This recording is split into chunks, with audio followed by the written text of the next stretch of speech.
ఓం శ్రీమన్మహాగణాధిపతయే నమో నమః. శ్రీమహాసరస్వత్యై నమో నమః. శ్రీగురుభ్యో నమః. హరి ఓం.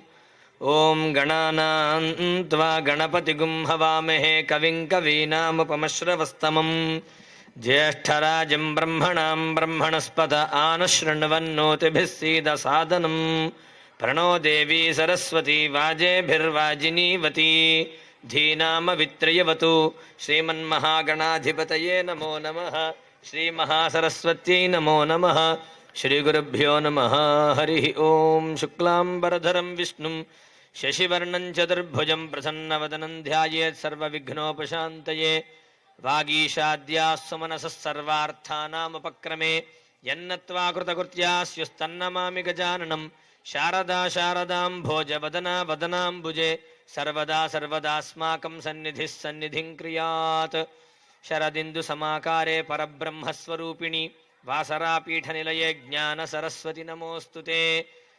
ज्ञानानन्दमयं देवं निर्मलस्फटिकाकृतिम् आधारं सर्वविद्यानां हयग्रीवमुपास्महे.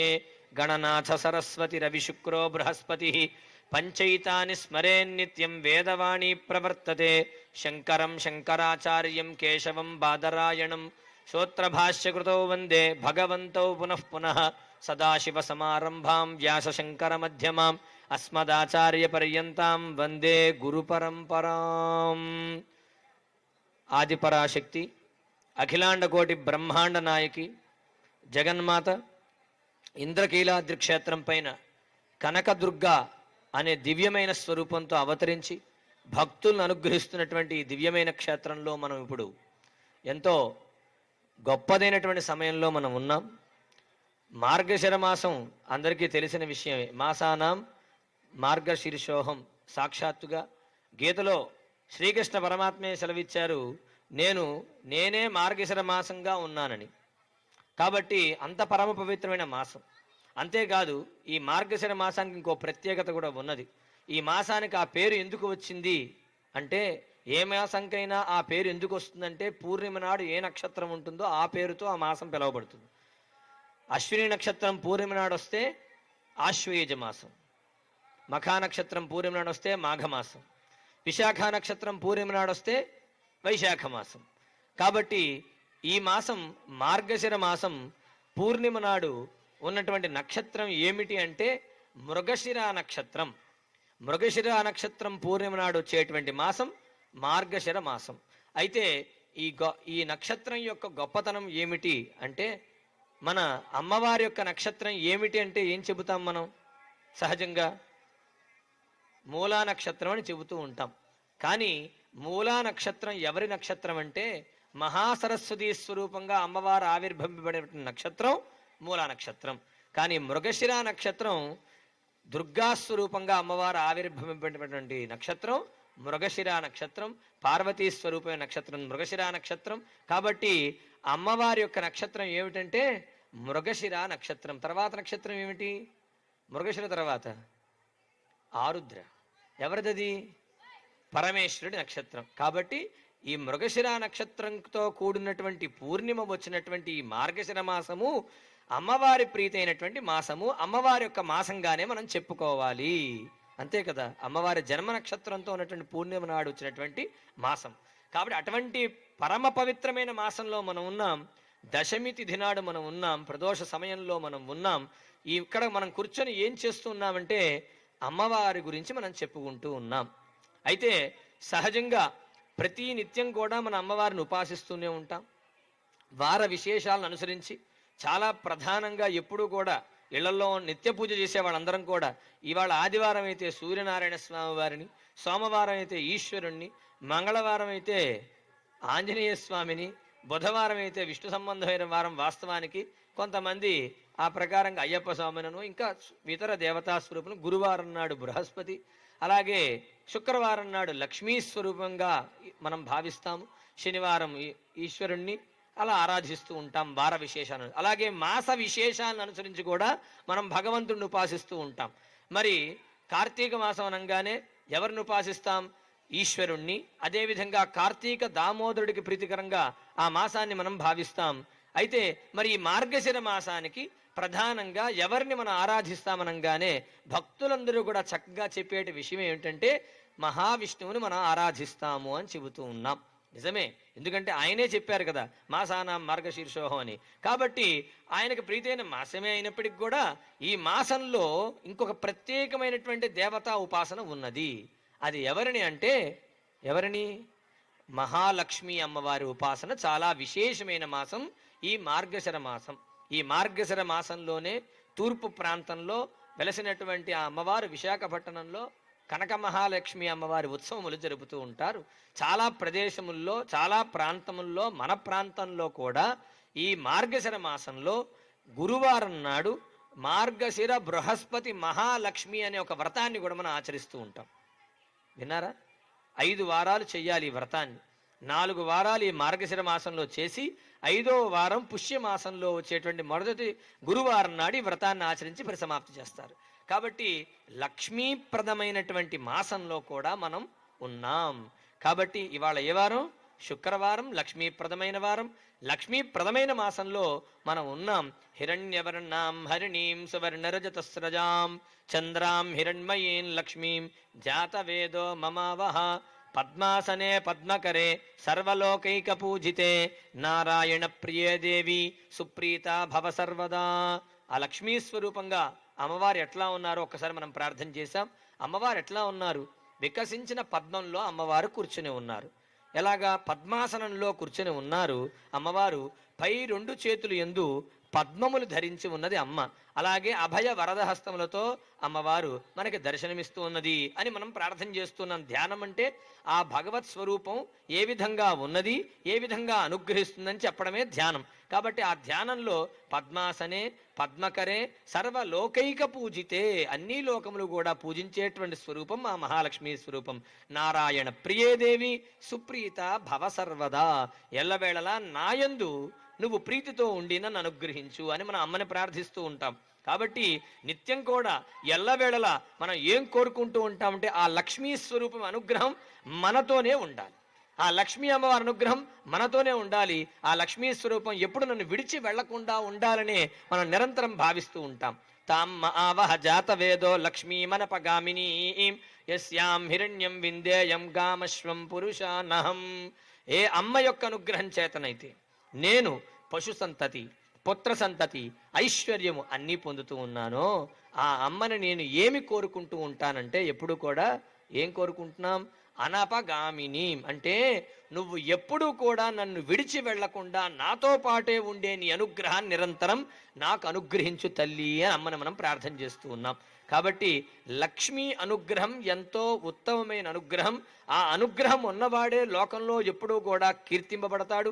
తే సమ్మత జనపదేషు ధనాని తేషాం తేషాం యశాంసి నచసీదతి ధర్మవర్గ ధన్యాస్త ఏవ నిభృతాత్మజ భృత్యదారా ఏషాం సదా అభ్యుదయద భవతి ప్రసన్న. అమ్మ, నీ అనుగ్రహము, నీ ప్రసాదము ఎవరికైతే లోకంలో దక్కుతూ ఉన్నదో వారు సమూహం మధ్యలో ధర్మవర్గం వారుగా పేరు పొందుతారు.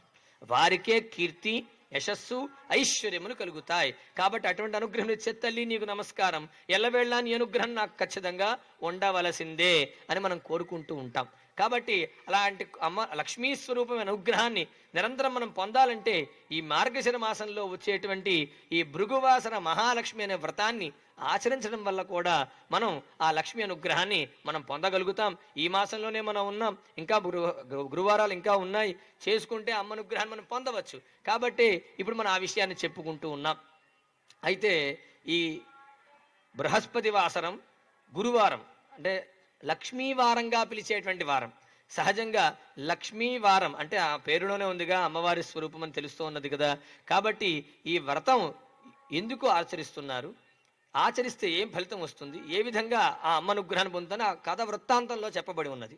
దాన్ని మనం సంక్షిప్తంగా ఇప్పుడు చెప్పుకొని ముందుకు వెళ్దాం. ఎందుకంటే లక్ష్మీ స్వరూపం అనుగ్రహం మనం పొందాలని మన మనస్సులో ఎప్పుడు నిరంతరం మనం కోరుకుంటూ ఉంటాం. కాబట్టి ఎన్ని విధాలుగా కుదిరితే అన్ని విధాలుగా లక్ష్మీ స్వరూప అనుగ్రహం మనం పొందాలని భావిస్తాం. ఒక నమస్కారం చేసినా కూడా, ఎందుకంటే లక్ష్మీ స్వరూపంగా అమ్మవారు 5 చోట్ల ఉంటారట. 5 ప్రదేశముల్లో లక్ష్మీ నివాస స్థానములు ఉన్నాయి.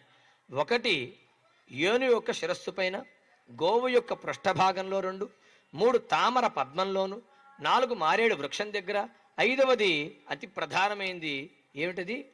స్త్రీ యొక్క నుదుటి భాగంలో లక్ష్మీ నివాస స్థానములు ఉన్నాయి. కాబట్టి ఆ మంగళప్రదమైన ప్రదేశమును చూసి నమస్కరించినా సరే లక్ష్మీ అనుగ్రహాన్ని మనం పొందుతాం. కాబట్టి ఆ లక్ష్మీ స్వరూపమైనటువంటి ఈ మార్గశిర మాసంలో బృహస్పతి వాసర మహాలక్ష్మి వ్రత కథలో ఏం చెప్పబడిందంటే, పూర్వం ఒక ఆయన ఉన్నట్ట బ్రాహ్మడు. ఆయనకి ఒక భార్య, ఒక కుమార్తె. ఆ భార్య చనిపోయిందట. ఆయన ఏం చేశాడు? సహజంగా భార్య చనిపోతే సవితల్లి కాబట్టి వాళ్ళతో ఏదో పూజ చేసినట్టుగా ఒక సరదా అయినటువంటి ఆటను ఆడుతూ భగవద్ ఉపాసన, అమ్మ ఉపాసన చేస్తూ ఉండేట. ఆ సవితల్లికి చూసి, ఏమే నేనేం చెప్పాను, నువ్వేం చేస్తూ ఉన్నావు? కోపం కదా. కాబట్టి వెళ్ళి కొట్టడం, తిట్టడం, చీపురుతో తనడం లాంటివి చేసిందట. కొంతకాలం గడిచిన తర్వాత ఈ అమ్మాయి యుక్త వయస్సు వచ్చింది. ఈ అమ్మాయికి వివాహం చేస్తే ఈ అమ్మాయి వెళుతూ మెట్టినింటికి తను ఎప్పుడు పూజ చేసుకున్నటువంటి ఆ లక్ష్మీ స్వరూపమైనటువంటి రాతి విగ్రహం ఏదైతే ఉన్నదో అది తీసుకొని తనతో పాటుగా మెట్టినింటికి వెళ్ళిపోయింది. అలా మెట్టినింటికి ఈ అమ్మాయి వెళ్ళేప్పటికీ అక్కడంతా కూడా మహదీశ్వర్యం మొదలైంది. ఎందుకంటే లక్ష్మీ అనుగ్రహం కాబట్టి అక్కడ లక్ష్మీ అనుగ్రహం పొందారు వారు. ఇక్కడ అలక్ష్మితో ఇంట్లో దారిద్ర్యం ఏర్పడిందంట ఈ పుట్టినింట్లో. కొన్నాళ్ళు గడిచిన తర్వాత ఈ తల్లిగారు ఏం చేశారంటే, ఆ అమ్మాయి తమ్ముడు అంటే ఆ పిల్లవాడి ఆవిడ యొక్క కుమారుడిని పంపించి అక్క దగ్గరికి వెళ్ళి మన పరిస్థితి చెప్పి కొంత ఏదైనా ధనం తీసుకొని రా అని పంపించిందట. వెళ్ళి అక్కయ్య దగ్గరికి వెళ్ళాడు ఆ తమ్ముడు. వెళ్ళి, అక్కయ్య మన ఇంట్లో పరిస్థితి ఇట్లా ఉన్నాయి, చాలా బాధాకరంగా ఉంది, ఇల్లు గడవడమే కష్టంగా ఉంది, కాబట్టి అమ్మని నీ దగ్గరికి పంపించింది అనగానే ఆ జ్ఞానం కలిగిన పిల్ల కాబట్టి ఒక పిల్లవాడిని తమ్ముడిని పిలిచి ఒక వెదురు బొంగు లాంటి దాన్ని తీసుకొచ్చి దాన్నంతా దులిపించేసి దాని నిండా వరహాలు పోసేసి ఈ పిల్లవాడికి ఇచ్చి, ఇది తీసుకెళ్ళి జాగ్రత్తగా అమ్మకి ఇచ్చేసేయి అని చెప్పి పంపించింది. ఈ పిల్లవాడు చిన్నవాడు, వీడికి అంత జ్ఞానము లేదు, అందులో ఉన్నాయని చెబితే వీడేమో అల్లరి చేస్తాడని అక్క కూడా చెప్పలేదు. వెళుతూ దారిలో అక్కడ పెట్టి కాసేపు అటు ఇటు తిరుగుతున్నట్ట. అలా వెళ్ళేవాడు ఎవరు, ఈ కర్ర ఏదో బాగుందని చెప్పి ఆ కర్ర పట్టుకుపోయాడు. ఈ కర్ర పోయింది, ఇదేమిటి పరిస్థితి?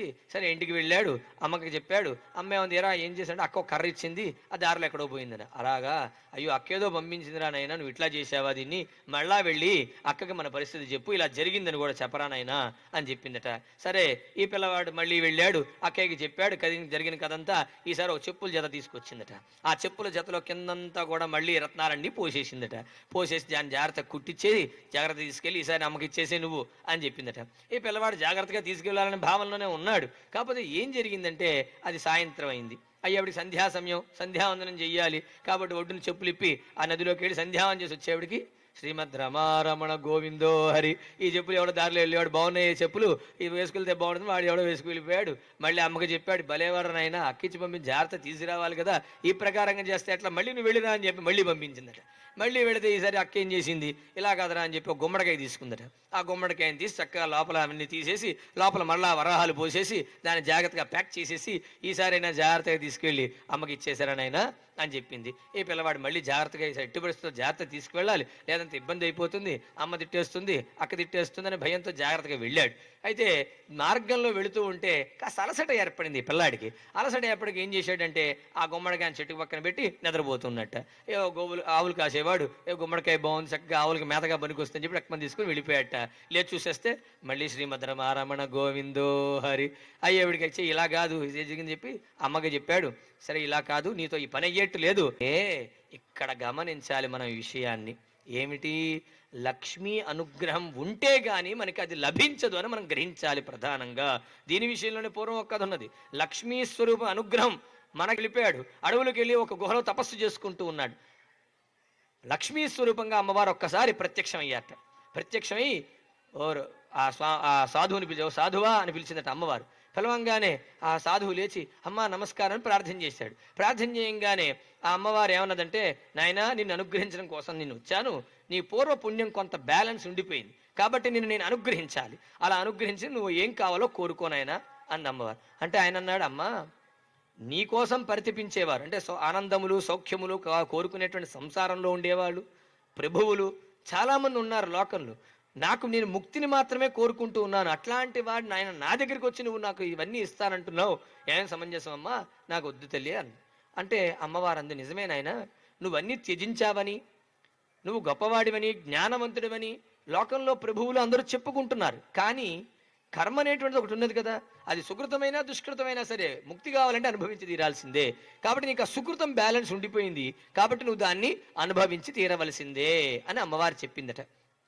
చెబితే ఇతను జ్ఞానం కలిగినవాడు కాబట్టి ఏమన్నాడంటే, అమ్మా ఓ పంచేయి తల్లి, నువ్వు వెళ్ళేప్పుడు మాత్రం నాకు ఒక్క మాట చెప్పేళ్ళు అని అన్నాడు, జ్ఞానం ఉన్నవాడు కాబట్టి.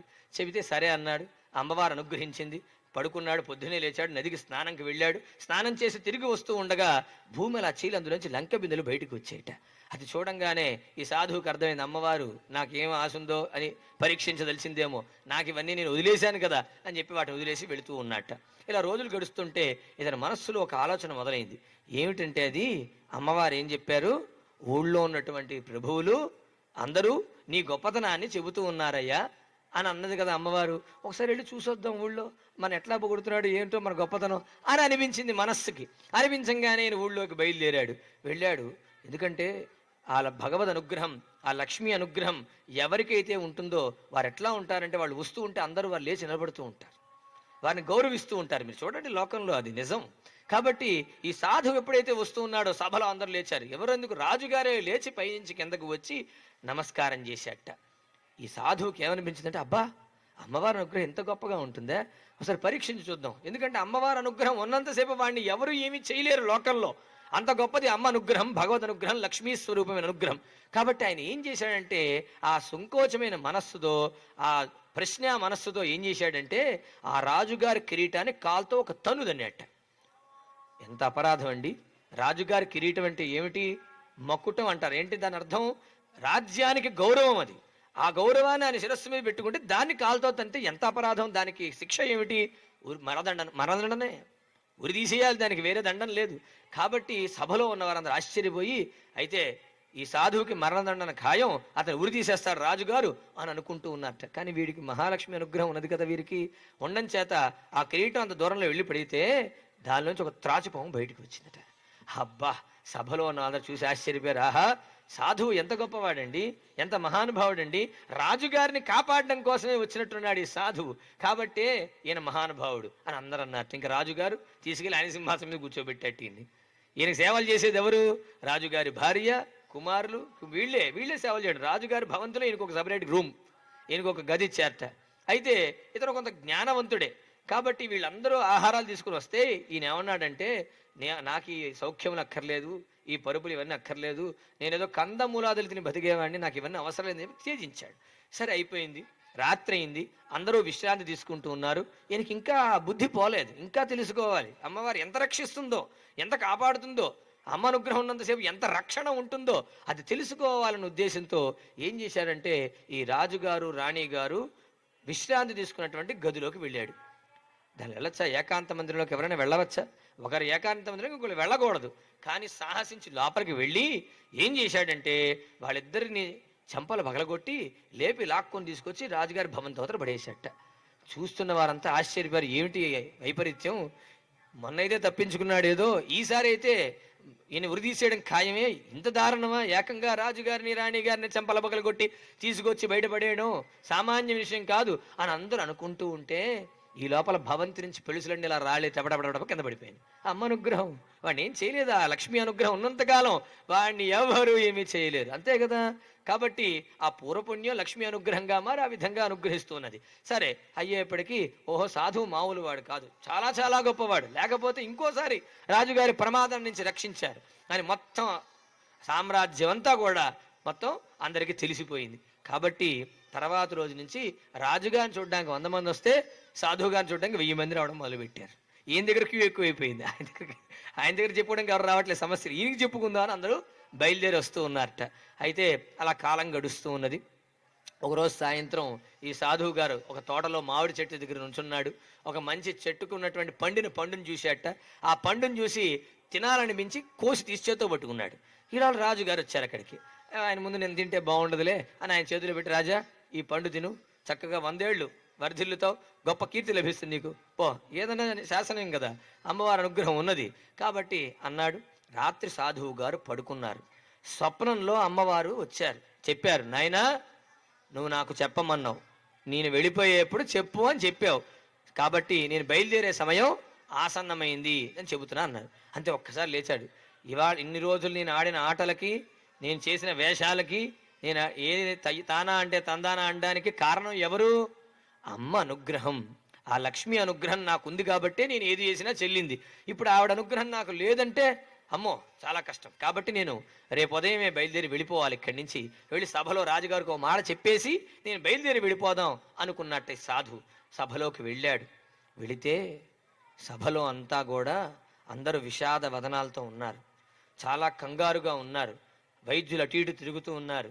ఏం జరిగిందంటే రాజుగారికి ప్రాణాపాయం కలిగింది అని చెప్పారు. చెబితే అవునా ఏమిటని చెప్పి చివరికి అటు ఇటు చేసి చివరికి రాజుగారిని బ్రతికించారు ఫైనల్గా.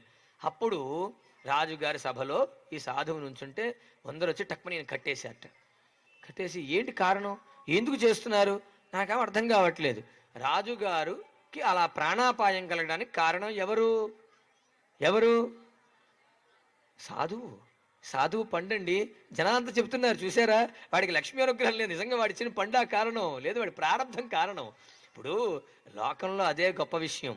భగవద్ అనుగ్రహం ఉన్నంతసేపు వాడిని ఎవరు టచ్ కూడా చేయలేరు, అంటే వాడిని ముట్టుకోరు కూడా ముట్టు. కానీ ఎప్పుడైతే భగవద్ అనుగ్రహం అయిందో మనమే అంటున్నాం అందరం సాధువే కారణం, సాధువే కారణం. అదే పని చేశారు సభలో ఉన్న అందరూ కూడా, దీనికి సాధువే కారణం అని చెప్పి అన్నారట. చివరికి అందరూ కూడా మరి రాజుగారిని చంపాలని చూడడం అంటే సామాన్య విషయం. నాకేం పనండి, నేనెందుకు చంపుతానండి రాజుగారిని అంటే, తెలుసులే నాయనా నిన్ను చూడడానికి జనాలు ఎక్కువ వస్తూ ఉన్నారు, ఆ రాజుగారిని చంపేస్తే నువ్వే రాజు అయిపోవచ్చు, అదే కదా నీ దుర్బుద్ధి. జనాలు చెప్పేస్తున్నారు, వాళ్లే అందరూ, ఎవరికి చెప్పక్కర్లేదండి, స్టోరీ వాళ్లే చెప్పేస్తారు మనలాగా. కాబట్టి ఆ ప్రకారంగా ఇదంతా విని అప్పుడు రాజుగారు బయటికి వచ్చారట. వచ్చి అన్నారట, ఇప్పుడు నువ్వు నన్ను చంపడానికి ప్రయత్నం చేసినందుకు నిన్ను నేను చంపించేయాలి, కానీ పూర్వం 2 సార్లు నువ్వు నన్ను కాపాడావు కదా, ఆ కృతజ్ఞతతో నిన్ను నేను విడిచిపెడుతూ ఉన్నాను, కాబట్టి వెళ్ళి బ్రతుకుపో అంటే ఆ కట్లతో తీసుకొచ్చి ఆ సాధువు ఎక్కడున్నాడో పూర్వం అడవుల్లోకి తీసుకొచ్చి ఆ కట్లిప్పి అక్కడ వదిలేసి మంత్రి గారు సేనాధిపతి అన్నారట, అదృష్టవంతుడు అయ్యా బతికిపోయావు పో అని చెప్పి వెళ్ళిపోయారట. ఎక్కడ మొదలయ్యాడు అక్కడ వచ్చాడు. మధ్యలో ఏముంది? మధ్యలో ఉన్నదంతా భగవద్ అనుగ్రహం, లక్ష్మీ అనుగ్రహం. ఆ భగవద్ అనుగ్రహం, లక్ష్మీ అనుగ్రహం ఉన్నంతసేపే లోకంలో ఎవరి ఆటలైనా సాగేవి, లోకంలో ఎవరి ఉన్నతైనా లభించేది, లోకంలో ఎవరికైనా విజయములు దక్కేది. కాబట్టి మనం ఎళ్ళవేళ్ళ లక్ష్మీ అనుగ్రహం కావాలని కోరుకుంటూ ఉన్నాం. కాబట్టి ఈ మార్గశిర మహాలక్ష్మి వ్రతంలో కూడా, ఆ గురువారం లక్ష్మీ వ్రతంలో కూడా ఎన్ని ప్రయత్నాలు చేస్తే అమ్మ అనుగ్రహం ఉండాలిగా, లక్ష్మీ అనుగ్రహం ఉండాలిగా. సరే తీసుకొచ్చారు. మార్గశిర మాసం వచ్చింది. ఈ అమ్మాయి తల్లితో చెప్పింది, అమ్మా ఇలా కాదు, నేను నీకేదో ఇవ్వడం కాదు, నీ చేతే వ్రతం చేయిస్తా, అప్పుడు సరిపోతుంది, అమ్మ అనుగ్రహం నువ్వు కూడా పొందవచ్చు అని అంది. మంచి తెలివైన పిల్ల ఈవిడ అంది. కానీ అమ్మవారు ఆవిడ ఒప్పుకోవాలిగా, ఈవిడ అనుకుంటే సరిపోదుగా. సరే అమ్మతో చెప్పింది, అమ్మా ఇవాళ గురువారం మనం వ్రతం చేసుకోవాలి, కాబట్టి మనం ఏం తినకూడదు, వ్రతం చేసేంతసేపు కూడా జాగ్రత్తగా ఉండమ్మా అని చెప్పింది ఈ పిల్ల. అలాగే అమ్మ అంది. ఈ పిల్లలందరికీ భోజనం పెడుతూ పెడుతూ పెడుతూ ఎలా ఉందో రుచి చూద్దామని ఒక ముద్ద నోట్లో వేసుకుందట. చూడండి, ఆ పిల్ల వచ్చి పిలిచింది, అమ్మ వ్రతం చేసుకుందామంటే, లేదమ్మా పిల్లలకి ఏదో అన్నం పెడుతూ అది ఉప్పు తగ్గిందో చూద్దామని ఒక ముద్ద నోట్లో వేసుకున్నాను, అయితే ఈ వారం నువ్వు వ్రతం చేయడానికి సరిపోవమ్మా మనం, కాబట్టి నువ్వు వదిలేసి నీ వ్రతం చేసుకుంటారు. ఈ పిల్ల వ్రతం చేసుకుంది. సరే మరలా పై గురువారం వచ్చింది. అప్పటికైనా ఈ తల్లితో వ్రతం చేయిద్దామని ఈ అమ్మాయి అనుకుంది. అమ్మ తల దువ్వుకోకూడదు, ఈ నోములో ప్రత్యేకమైన అంశంలో ఒకటి, పూజ చేసేంత వరకు తల దువ్వుకోకూడదు, కాబట్టి అలా చేయకుండా ఉండమ్మా అని చెప్పింది ఈ పిల్ల. ఆ పిల్ల ఇంటి పనులను చేసుకుంటూ ఆ నియమాలు పాటిస్తూ చక్కగా అమ్మవారిని ఉపాసన చేసుకోవడానికి రెడీ అవుతోంది. మరి ఈ తల్లి ఏం చేస్తుంది, ఇలా పిల్లల్ని సాకడగల పిల్లల సంగతి చూసుకోవాలని వాళ్ళ దువ్వుతూ ఆ దువ్వెని తీసి తల్లో పెట్టుకుంది. అమ్మ భలే పని జరిగిందే, కాబట్టి ఈ వారం కూడా నువ్వు వ్రతం చేయడానికి అవకాశం లేదమ్మా అని చెప్పి అందట. సరే మళ్ళీ పై వారం వచ్చింది. ఆ పై వారం అయినా సరే అమ్మ నువ్వు ఈసారి ఎట్టి పరిస్థితుల్లో ఖచ్చితంగా మనం వ్రతం చేసుకోవాల్సిందే, నీకు లక్ష్మీ అనుగ్రహం నువ్వు పొందాల్సిందే అని చెప్పి అందట. సరే ఈ తల్లి ఏం చెప్పినా వినట్లేదని చెప్పేసి ఏం చేసిందట, ఓ గొయ్యి తవ్విందట. గొయ్యిలో కూర్చోబెట్టిందట, లోపల కూర్చోబెట్టి గొయ్యి కప్పేసింది. ఏం ముట్టుకొని తినడానికి ఉండదుగా అవకాశం. అయితే అప్పుడు కూడా ప్రారంధాన్ని తప్పించడం ఎవరి వల్లైనా అవుతుందా అండి లోకంలో? ఎవరి వల్లైనా అవుతుందా లోకంలో? పూర్వం ప్రారంధం ఎంత బలి అయిందో చెప్పాలంటే ఒక చిన్న విషయం చెప్పాలి. ఏం జరిగిందంటే, ఒక శివాలయం ఉందట. రోజు ఆలయంలోకి అందరూ వెళ్ళి దర్శనం చేసుకుని స్వామివారికి అభిషేకం చేసుకుంటారట. అయితే యమధర్మరాజు గారు అభిషేకానికి వెళుతూ ఉంటే అక్కడ ఒక చెట్టు మీద ఒక పిట్ట ఉందట. ఆ పిట్టను చూసి నన్ను నవ్వాడట. అని నవ్వాడు. ఆ నవ్వాడికి ఆ పిట్టకి భయం మొదలైంది. కుబేరుడు చూసి నవ్వాడు అనుకోండి, ఎట్లా ఉంటుంది? అమ్మ మంచి కోటీశ్వరుడు నన్ను చూసి నవ్వాడు కాబట్టి ఏదో 2 రూపాయలు వస్తాయి అనుకోవచ్చు. యముడు నవ్వితే ప్రాణాలు అపహరించేస్తాడని భయం పట్టుకుంది దానికి. సరే అటు ఇటు గాబరాగా తిరుగుతోందట. తిరుగుతుంటే గరుత్మంతుడు అక్కడ కనపడ్డాడు. ఆ గరుత్మంతుడు అన్నట్టు, ఆగం ఎందుకు కంగారు పడుతున్నా అంటే, ఏం లేదు, యమధర్మరాజు లోపలికి వెళ్తూ నన్ను చూసి నవ్వాడయ్యా, నాకు భయంగా ఉంది, ఏం చేయాలి, ఎక్కడికి వెళ్ళాలో నాకు తెలియట్లేదు అన్నట్టు. అయితే కంగారు పడకు, నా శక్తి తెలుసా నీకు? నా శక్తి ఎంతది? ఒక ఘడియలో అంటే 24 minutes 24 నిమిషాల్లో 7 సముద్రాలు దాటి అవతలకి వెళ్ళగల సామర్థ్యం నాకుంది. కాబట్టి నిన్ను ఈ సప్తసాగరాల అవతలకి తీసుకువెళ్ళిపోతా అని చెప్పి అక్కడికి తీసుకువెళ్ళి అక్కడ ఒక చెట్టు త్వరలో పెట్టి నువ్వు ఇక్కడ క్షేమంగా ఉండని చెప్పేసి ఈ గరుత్మంతుడు వారు తిరిగి మళ్ళీ వచ్చి ఈయన అభిషేకంగా వెళ్తున్నాడు లోపలికి. అని 24 నిమిషాలు, 24 అంటే 45 నిమిషాలు పూర్తయింది. ఆయన అభిషేకం చేసుకుని బయటకు వస్తున్నాడు యమధర్మరాజు గారు. ఈయన లోపలికి వెళ్తూ ఉంటే, నమస్కారం స్వామి, నమస్కారం అన్నాడు యమధర్మరాజు గారికి గరుత్మంతుడు వారు. నమస్కారం చేశారు. చేస్తే అప్పుడు గరుత్మంతుడు అడిగాట ఆయన్ని, ఏమని స్వామి, మీరు ఇందాక లోపలికి వెళుతూ మామూలుగా రోజు వెళ్ళేవారు, ఇవాళ ఒక పెట్టని చూసి నవ్వారట, అది చాలా కంగారు పడింది, ఎందుకోసం నవ్వారండి మీరు అని అడిగారట. ఓ అదే నాయన, అంత చిన్న పెట్ట ఒక ఘడియలో సప్త సముద్రం అవతల ఉన్నటువంటి చెట్టు త్వరలో ఉన్న ప్రాముతో మెంగబడుతుందని రాసింది, ఆ ఆశ్చర్యానికి నవ్వాను ఆయన. ఆ పని నేనే చేసి వచ్చాను స్వామి అన్నట్టు. అంటే ప్రారంధం అంత బలీయమైంది, దాన్ని తప్పించడం ఎవరి వల్ల కాదు, ఎవరి వల్ల కాదు. ఈవిడికి అంతే, అంత గోతులో కప్పెట్టినా కూడా ఏం జరిగింది అక్కడ? పిల్లలు ఎవరు అట్టిపడి తిన్నట్ట, తినే తొక్కలా పడేస్తే ఖాళీ కూడా తొక్క తినేసిందట. చూడండి ప్రారంధం, కర్మ అటు ఉంది ఆవిడికి. ఇదంతా వ్రత కథే, నా సొంత కథ కాదు, నేనేదో సొంతంగా చెప్తున్నా అనుకోవద్దు మీరు. ఎందుకంటే వ్రత కథలో ఏం చెప్పారో అదే మనం చెప్పుకోవాలి. కాబట్టి అలా జరిగింది. ఇన్ని విధాలు చేసినా కూడా ఇలాగే జరుగుతోంది అని చెప్పి 4వ వారం ఏం చేసిందంటే, ఇలా కాదమ్మా అని చెప్పి పొద్దున్నే లేచి అమ్మకి స్నానం చేయించేసింది. ఈవిడ స్నానం చేసేసి అమ్మ చేతులు 2 ఈవిడ కొంగు కట్టేసి ఈవిడ ఏ పని చేసి వెనక తిప్పుకోవడం మొదలుపెట్టిందట. ఎందుకంటే ఎక్కడ వదిలితే ఏం చేసేస్తుందో, ఒకసారేమో అన్నం తినేసింది, ఒకసారేమో జుట్టు దువ్వేసుకుంది, ఒకసారి అట్టి తొక్క తినేసింది, ఏది చూసినా ఏదో వదిలిపెట్టి తప్పు చేసేస్తోంది అని చెప్పి చేతులు కట్టి మరీ తీసుకొచ్చి పూజలో కూర్చోబెడితే పూజ చేస్తుంటే అమ్మవారు వచ్చింది. నాకొద్దు ఈ పూజ అంది అమ్మవారు. ఎందుకని?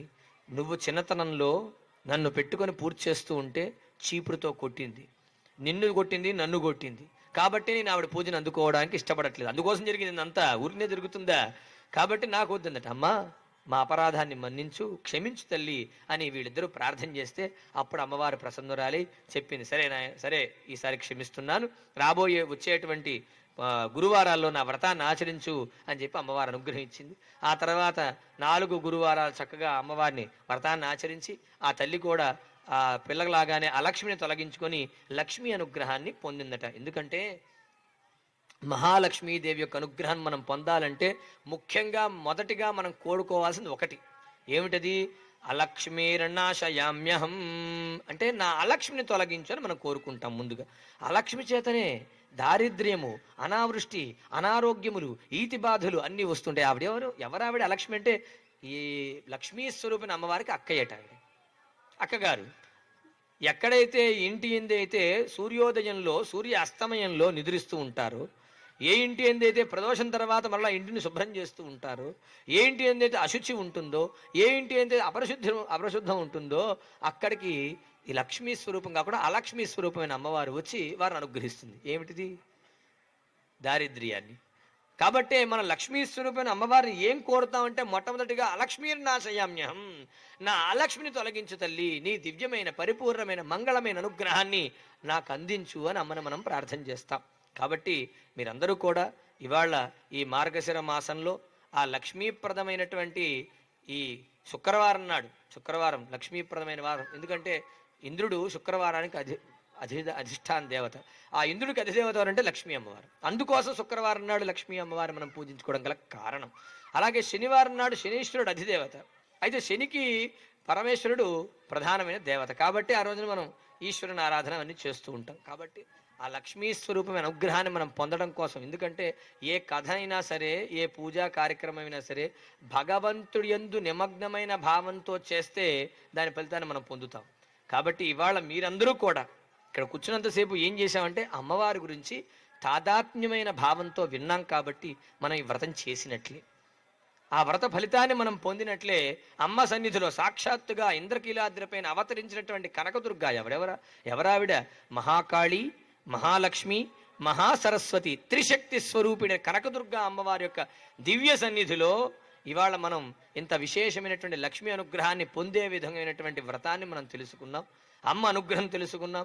ఆ అమ్మ అనుగ్రహం నిరంతరం మన ఎందు ఉండాలని మన అమ్మను మనం ప్రార్థన చేస్తూ ఉన్నాం. కాబట్టి జ్ఞానినామపి చేతాంసి దేవి భగవతీ హిసా బలాదాకృష్య మోహాయ మహామాయా ప్రయచ్చతి దుర్గే స్మృత హరసి భీతిమశేష జంతో స్వస్థై స్మృత మతిమతీవ శుభాం దదాసి దారిద్ర్య దుఃఖ భయహారిణి కాత్వదన్య సర్వ ఉపకారకరణాయ సదార్ద్రచిత్త. కలియుగంలో భగవంతుణ్ణి ఉపాసించడం కోసం పూర్వం నుంచి మనకు ఉపాసనా పద్ధతులు ఏమిటంటే యజ్ఞాలు, యాగాలు, క్రతువులు. కానీ ఈ కలియుగం వచ్చేప్పటికి అవన్నీ చేయడం మానవులకు కష్టమనే కదా మనకి చాలా వ్రతాలు, అలాగే ఈ స్తోత్రాలు ఇవన్నీ కూడా పెద్దలు మనకు అందించారు. కాబట్టి నామస్మరణ కూడా ఎంతో విశేషమైన అనుగ్రహాన్ని ఇస్తుంట. దుర్గే స్మృత, దుర్గా అనే అమ్మవారి యొక్క నామాన్ని స్మరిస్తేనే ఆ అమ్మవారు మన భయములు తొలగించి దారిద్ర్యాన్ని పోగొట్టి ఐశ్వర్యాన్ని, జ్ఞానాన్ని అనుగ్రహిస్తుందట. కాబట్టి ఆ జగన్మాత అనుగ్రహం మనందరి యందు నిరంతరం ప్రసరింపబడాలని మనం ప్రార్థన చేద్దాం. ఇవాళ మృగశిర నక్షత్రం కూడినటువంటి మార్గశిర మాసం, పూర్ణిమతో కూడినటువంటి మార్గశిర మాసంలో శుక్రవారం నాడు ఆ లక్ష్మీ అనుగ్రహాన్ని మనం పొందడానికి ఈ భాగ్యాన్ని ఆ అమ్మ మనకు అనుగ్రహించింది. మీరందరూ కూడా ఇక్కడ ఉన్నటువంటి మహిళలందరూ కూడా ఇందా కూర్చొని ఇక్కడ లలితా సహస్రనామాన్ని పారాయణ చేస్తూ ఉన్నారు. లలితా సహస్రనామం, అసలు లలితా త్రిపుర సుందరి అమ్మవారి గురించి ఒక ముక్క చెప్పుకోవాలి.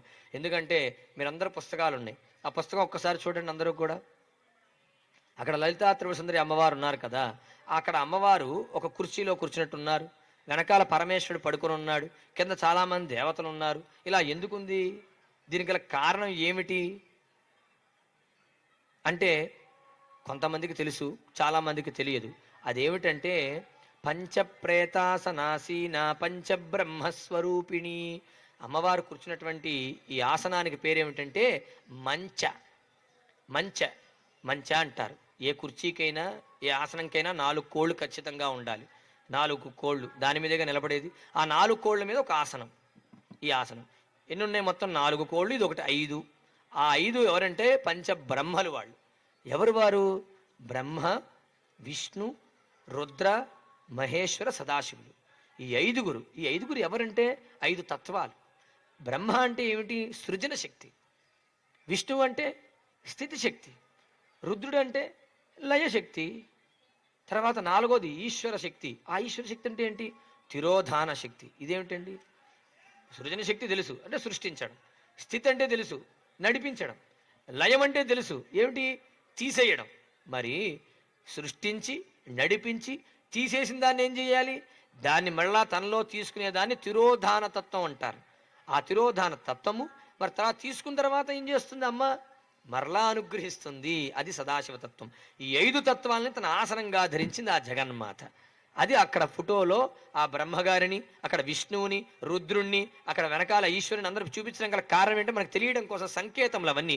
ఈ కోడు బ్రహ్మస్వరూపం, ఈ కోడు విష్ణు స్వరూపం, ఈ కోడు స్తుతికి స్వరూపం, ఈ కోడు లయక స్వరూపం అని చెప్పడం కోసం. చూసారు ఎంత విషయం ఉన్నదంతో.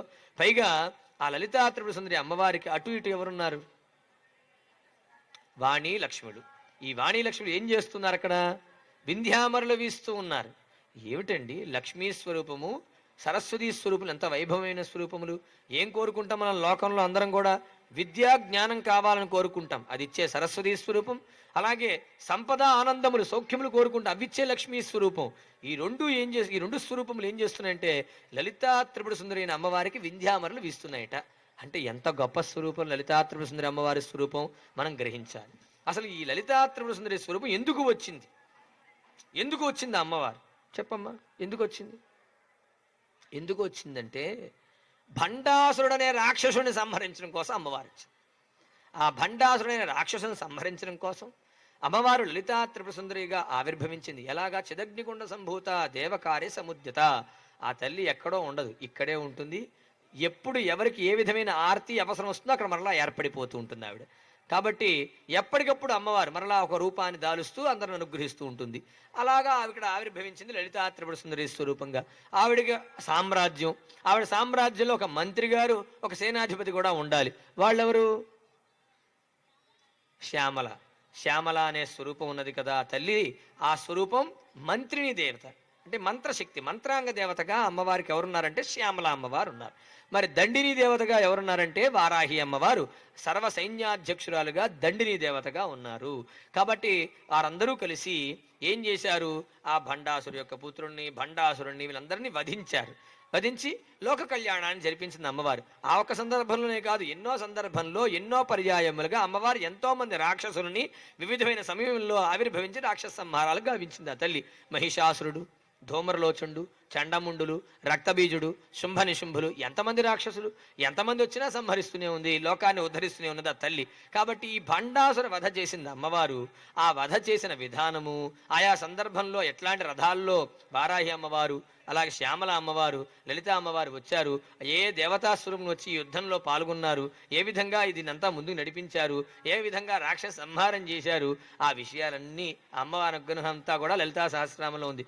ఇది ఎవరు చెప్పారు అంటే వశిన్యాది వాగ్దేవతలు చెప్పారట. తెలుసా వారెవరు? వశిన్యై నమః, కామేశ్వర్యై నమః, మోదిన్యై నమః, విమలాయై నమః, అరుణాయై నమః, జయిన్య మనం చెబుతూ ఉంటాం కదా. ఖడ్గమాలలో మీరు చూస్తే నామాలు వస్తాయి. శ్రీచక్రంలో ఉండేటువంటి దేవతా స్వరూపములు, యోగిని దేవతా స్వరూపముల్లో ఈ వశిన్యాది వాగ్దేవతా స్వరూపములు ఉన్నాయి. ఈ వాగ్దేవతలే, ఈ వశిన్యాది వాగ్దేవతలే లలితా సహస్రనామాన్ని చేశారు. ఈ లలితా సహస్రనామాన్ని మనకెవరు అందించారంటే హయగ్రీవుడి ద్వారా అగస్త్యుడు తెలుసుకుంటే తద్వారా లోకంలోకి వచ్చినటువంటి దివ్యమైనటువంటి లలితా సహస్రనామాన్ని మనందరం నిరంతరం పారాయణ చేస్తూ ఉన్నాం. కాబట్టి లలిత అంటేనే అర్థం సౌమ్యమైనది, సత్వమైనది.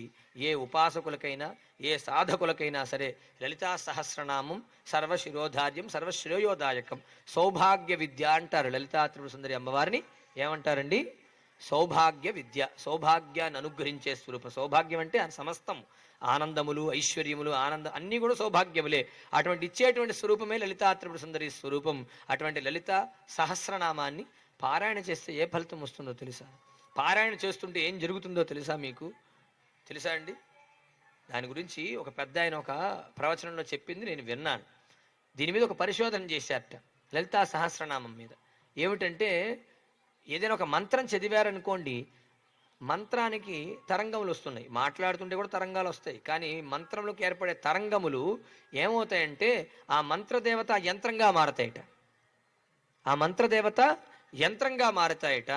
ఇప్పుడు లలితా సహస్రనామం చదివారనుకోండి, మీరు ఏం జరుగుతుందంటే అక్కడ ఆ లలితా సహస్రనామం చదవడం వల్ల అక్కడ శ్రీచక్రం ఏర్పడుతుందట. నాకు కనపడలేదండి, మేము చదివాం చాలాసార్లు లలితా సహస్రం చదివాం కానీ మాకు ఎప్పుడు అది కనపడలేదండి. నిజం కనిపించిందా మీకు? కనిపించిందా మీకు ఎవరికైనా? కనపడలేదే. కనపడలేదంటే లేదేమోలేండి. కనపడకపోతే లేదని కాదు అర్థం, మనకు గ్రహించలేదని అర్థం.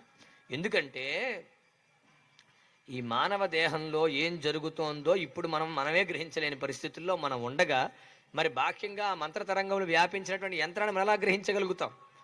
పూర్వకాలంలో ఒక స్థలంలో నీరు ఎక్కడ పడుతుందో చెప్పడం కోసం ఏం చేసేవారంటే అలా వెళ్ళి నడిచి అనుష్ఠాన బలం ఉన్నవారు వెళ్ళి నుంచుంటే ఈ ప్రదేశంలో నీళ్లు పడితే తవ్వండి అని చెప్పేవారు.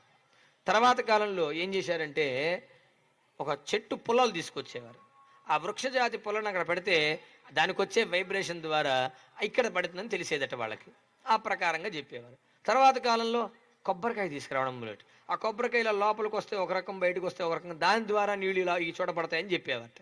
ఇప్పుడు ఏం చేస్తున్నారు తెలుసా? ఒక మిషన్ తీసుకొస్తున్నారు. ఆ మిషన్కి 2 యాంటీనాలు ఉంటాయి. వెళ్తాడు సైట్లోకి వెళ్ళి నీళ్ళు ఎక్కడ పడతాయా అని తిరుగుతూ ఉంటాడు. ఇలా లోపలికి వస్తేనేమో నీళ్లు పడతాయి, బయటికి వెళ్తే నీళ్లు పడవట. అంటే చెప్పేది మిషన్ అనుకున్నారేమో, కాదు దేహం. చెప్పేది దేహం. దేహంలో ధాతువులు ఉన్నాయి, ఈ భూమిలో ధాతువులు ఉన్నాయి. ఈ ధాతువు తెలుసుకుంటుంది, గ్రహిస్తుంది. కానీ ఈ ధాతువుకు తెలిసిన విషయం బుద్ధికి తెలియాలిగా. బుద్ధికి తెలియాలంటే మనకు అసలు ఆ దృక్పథమే లేదు. మనకు అవన్నీ పోయినాయి. మనం ఎంతసేపు బాహ్యంగా ఆ డ్రెస్సు, ఈ ఫ్యాషన్, ఇది వీటిలోకి వెళ్ళిపోయాం. ఈ ప్రపంచంలోకి వచ్చేసాం. పూర్వం వాళ్ళు అట్లా కాదు. వాళ్ళు ఎంతసేపు సమగ్రమైనటువంటి వైజ్ఞానిక విద్యలో వాళ్ళు ఉన్నారు. ప్రతి అంశంలో కూడా వాళ్ళు జ్ఞానాన్ని పొంది ఉన్నారు. కాబట్టి దేహంలో ఉన్నటువంటి ధాతులు గ్రహించే విషయాన్ని వాళ్ళు బుద్ధికి తెలుసుకొని చెప్పేవారు అనమాట. తర్వాత పుల సహాయంతోనూ, నారికేళ్ల సహాయంతోనూ, ఇప్పుడు మిషన్ సహాయంతో. కానీ చెప్పేది మాత్రం దేహమేగా, దేహంకేగా తెలిసేది విషయం. కాబట్టి మనం గ్రహించలేకపోతున్నాం అనుసరించి తెలుసుకోవడం కోసం చెప్పుకున్నాం. మనం గ్రహించలేకపోతే అది లేనట్టు కాదు. ఎందుకంటే మన కళ్ళకు కనపడని ఎన్నో జరుగుతూ ఉన్నాయి లోకంలో. ఒక ఫోన్ మాట్లాడుతూ ఉన్నాం మనం. ఫోన్ మాట్లాడుతున్నాం అంటే కారణం ఏమిటంటే ఆ పిల్లాడంటే చెప్తాడు, ఏంట్రా కారణం అంటే వేవ్స్ అండి కారణం. అంతేగా, ఆ సిగ్నల్స్ వస్తూ ఉంటే ఈ టవర్ నుంచి ఆ టవర్కి సిగ్నల్స్ రాబట్టి మనం మరి అవి కనబడుతున్నాయా అంటే కనబడట్లేదు. అది మనం మాట్లాడుతుంది అబద్ధమా అంటే అది అబద్ధం కాదు, నిజమే అని మనకు తెలుసు కదా. కాబట్టి మనకు కళ్ళకు కనపడకపోతే అది అబద్ధం కాదు. కాబట్టి దాన్ని ఎలా రూఢి చెయ్యాలనే భావంతో ఒక పరికరాన్ని తీసుకొచ్చారట. ఆ పరికరం ద్వారా లలితా సహస్రనామాన్ని చదివి చూశారట. దాని పేరు ఏంటంటే టోనోస్కోప్. ఆ టోనోస్కోప్ అనే పరికరంలో శబ్దం ఇస్తే దానికి రూపం ఇస్తుంది. అది శబ్దగ్రాహ రూప ప్రదర్శిని. ఏమిటది? శబ్దాన్ని తీసుకొని రూపాన్ని ప్రదర్శిస్తుందట. ఆ శబ్దం తీసుకొని రూపం ప్రదర్శిస్తే శ్రీచక్రం వస్తున్నదట.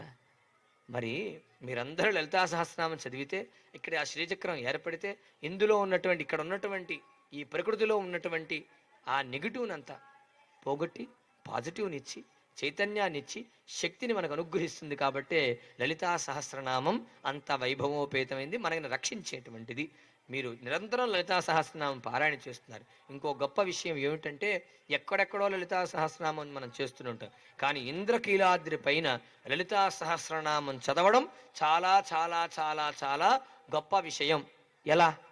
దీనికి గల కారణం అమ్మవారు ఉంది కాబట్టి చేయడం మంచి విషయం అనుకోవచ్చు మనం. అదొక్కటే కాదు విషయం. పూర్వం ఇక్కడ అమ్మవారు వెలిసినటువంటి స్వరూపం ఏమిటి అంటే, పూర్వం ఈ పర్వతానికి పేరు ఇంద్రకీల పర్వతం. కీలుడు అని ఒక యక్షుడు ఉన్నాడు. ఆయన అమ్మవారి కోసం తపస్సు చేస్తే అమ్మవారు ప్రత్యక్షమైంది. అడిగితే అమ్మవారు అడిగింది, నీకు ఏ వరం కావాలో కోరుకొని నేను అనుగ్రహిస్తాను అన్నది అమ్మవారు. అడగంగానే ఆయన ఏమన్నా అంటే, అమ్మ నాకు ఒక 500 కోట్ల రూపాయలు కావాలమ్మా, 2 బంగ్లాలు కావాలి, 4 కార్లు. మన కోరికలు చెప్తున్నానేమో నేను. ఆయన అది అడగలేదు. ఆయన మహానుభావుడు, యక్షుడు. ఆయనే అడిగాడంటే, అమ్మా నువ్వు ఎప్పుడూ కూడా నా హృదయంలో వసించి ఉండాలి తల్లి అని కోరుకున్నట్ట. కోరుకుంటే అమ్మవారు సంతసించింది. ఎందుకంటే పిల్లవాడు అమ్మా నువ్వు నాతో ఉండు, నన్ను విడిచి వెళ్ళకు అంటే ఆ పిల్లవాడికి సంతోషం, ఆ తల్లికి కూడా సంతోషం. కాబట్టి ఆ అమ్మ కూడా సంతోషపడింది. అలాగే నాయన అన్నది, నువ్వు తపస్సు చేస్తూ పర్వత రూపాన్ని దాల్చు, రానున్న కాలంలో నీ అభీష్టాన్ని నెరవేరుస్తానని అమ్మ సెలవిచ్చింది. ఆ ప్రకారంగా తపస్సు చేస్తున్న యక్షుడి కీలపర్వతంగా మారాడు. మహిషాసుని సంహరించిన దివ్యమైన రూపంతోనే ఆ అమ్మవారి ఇక్కడ అవతరించింది. ఇంద్రాది దేవతలు నిరంతరం పూజిస్తూ ఉండడం వల్ల ఇంద్రకీల పర్వతని పర్వతం నామాంతరం పొందింది. అయితే మానవులు దర్శించలేని ఉగ్రస్వరూపంగా అమ్మ ఉండడం చేత ఆ తర్వాత కాలంలో ఆదిశంకరాచార్య స్వామి వారు అమ్మవారి దగ్గర శ్రీచక్రాన్ని స్థాపన చేసి అమ్మవారిని శాంత స్వరూపురాలు చేయడం చేత అమ్మవారు ఆనాటి నుంచి దుర్గా అనే స్వరూపంతో కొలవబడుతూ ఉన్నది. అయితే ఇప్పుడు మన అమ్మవారిని కొలిచే స్వరూపం ఏమిటంటే కనకదుర్గా అనే స్వరూపంతో కొలుస్తున్నాం. మాధవ వర్మ అనే మహారాజు గారిని అనుగ్రహించడం కోసం అమ్మవారు కనక వర్షాన్ని కురిపించింది. అలా కనక వర్షాన్ని కురిపించిన చేత ఆవిడ కనకదుర్గా అనే నామంతో మనం అనుగ్రహిస్తోంది. అయితే లలితా సహస్రనామం దీనికి సంబంధం ఏమిటి? ఆదిశంకరాచార్య స్వామి వారు ఎప్పుడైతే శ్రీచక్రాన్ని ఇక్కడ స్థాపన చేశారో అప్పుడు ఆయన చెప్పారట, అప్పటి నుంచి ఇప్పటి వరకు కూడా ఏంటని చెప్పారంటే, ఆయన నిరంతరం ప్రతినిత్యం కూడా ఇక్కడ అమ్మవారిని త్రికాలంలో లలితా సహస్రనామంతో పూజించండి అని ఆయన చెప్పారట. అలా చెప్పడం చేత నిరంతరం ఇప్పటికి కూడా దేవాలయంలో ప్రాతకాలంలో 4 గంటలకి అమ్మవారి ఆలయానికి ఉదయం 2:30 గంటలకి తీర్థబిందె తీసుకొని బయలుదేరుతారు కొండ మీదకి. అలా వచ్చిన తర్వాత 3 గంటలకు తలుపులు తీస్తారు. తీసిన తర్వాత లోపలికి వెళ్ళి ఆ నది నుంచి తెచ్చినటువంటి నీళ్లతో ముందుగా అమ్మవారికి ప్రాతకాల అర్చన చేస్తారు. ఆ అర్చనలో కూడా అమ్మవారికి లలితా సహస్రనామం ఖడ్గమాల త్రిశతి చదువుతారు. ఆ తర్వాత మళ్ళీ అమ్మవారికి చేసేటువంటి పూజ ఒకటి ఉన్నది. ఏమిటిది? ఖడ్గమాల అర్చన ఒక సేవ ఉన్నది. దాంట్లో కూడా లలితా సహస్రనామం త్రిశతి ఖడ్గమాలే చేస్తారు. ఆ తర్వాత అమ్మవారికి ప్రాతకాలంలో లలితా సహస్రనామం, మధ్యాహ్నంలో మళ్ళీ లలితా సహస్రం, మళ్ళీ సాయంత్రం కూడా లలితా సహస్రంతో అమ్మను పూజిస్తారు. అంతేకాదు ఇక లక్ష కుంకుమార్చన ఒక సేవ ఉన్నది. ఆ సేవలో కూడా లలితా సహస్రనామంతోనే, అంటే ఒకసారి చేస్తే 1000 సార్లు 1000 నామాలు చేసినట్లు కదా. అందులో 10 మంది ఋత్వికులను ఏర్పాటు చేశారు. ఆ 10 మంది ఋత్వికులు 10 సార్లు చెబితే ఒకసారి 10,000 అవుతోంది, 10 మంది చెప్పాడికి. 10 సార్లు 1,00,000 అవుతోంది. 1,00,000 కుంకుమార్చన అని మళ్ళీ లలితా సహస్రనామంతో ఒక సేవను ఏర్పాటు చేశారు. మళ్ళీ సహస్రనామార్చన అని చెప్పి మళ్ళీ లలితా సహస్రంతో ఒక పూజను ఏర్పాటు చేశారు భక్తులకి. మళ్ళీ శ్రీచక్ర నవాభరణార్చన అని ఒక పూజ ఉన్నది. అందులో మళ్ళా లలితా సహస్రనామంతో పూజ ఇక్కడ. కాబట్టి ఈ దేవాలయమే కాదు ఎక్కడైనా సరే ఇక్కడ ప్రధానంగా ఆదిశంకరాచార్య స్వామి వారు ఇక్కడ చెప్పారు, లలితా సహస్రనామాన్ని శ్రీచక్రాన్ని స్థాపన చేసినటువంటి శంకరాచార్య స్వామి వారు చెప్పారట, ఇక్కడ లలితా సహస్రనామంతో అమ్మని పూజించమని. ఎందుకంటే అమ్మవారు ఆవిర్భవించిన స్వరూపం ఏమిటిది? మహిషాసురమర్దిని ఉగ్రస్వరూపం కదా. కాబట్టి లలిత అంటే ఏమిటి? సౌమ్యమైన స్వరూపం కాబట్టి ఆ లలితా సహస్రనామాలతో అమ్మని పూజించడం వల్ల అమ్మవారు శాంతస్వరూపురాలై అందరినీ కూడా పరిపూర్ణంగా అనుగ్రహిస్తుందనేటువంటి సంకల్పంతో వారి అనుజ్ఞతో ఇక్కడ జరిగేటువంటి లలితా సహస్రనామంతో పూజ మీరందరూ కూడా నిరంతరం పూజించడం వల్ల వారి ఆజ్ఞను మనం అనుసరిస్తూ తద్వారా అమ్మ అనుగ్రహమే కాదు గురువుల అనుగ్రహం కూడా మనం పొందుతూ ఉన్నాం మనకు తెలియకుండానే. కాబట్టి అటువంటి లలితా సహస్రనామాన్ని మీరు చక్కగా నిరంతరం పారాయణ చేసి ఆ సౌభాగ్యాన్ని, ఆ అమ్మ అనుగ్రహాన్ని, ఆ మహాలక్ష్మి అనుగ్రహాన్ని కూడా నిరంతరం పొంది తద్వారా ఆనందమైన ఆరోగ్యమైన జీవితాన్ని నిరంతరం పొందాలి. స్వస్తి ప్రజాభ్య పరిపాలయంతాం న్యాయేన మార్గేణ మహిం మహిషా గోబ్రాహ్మణేభ్య శుభమస్తు నిత్యం లోకా సమస్తా సుఖినో భవంతు. మంగళం మహత్. స్వస్తి.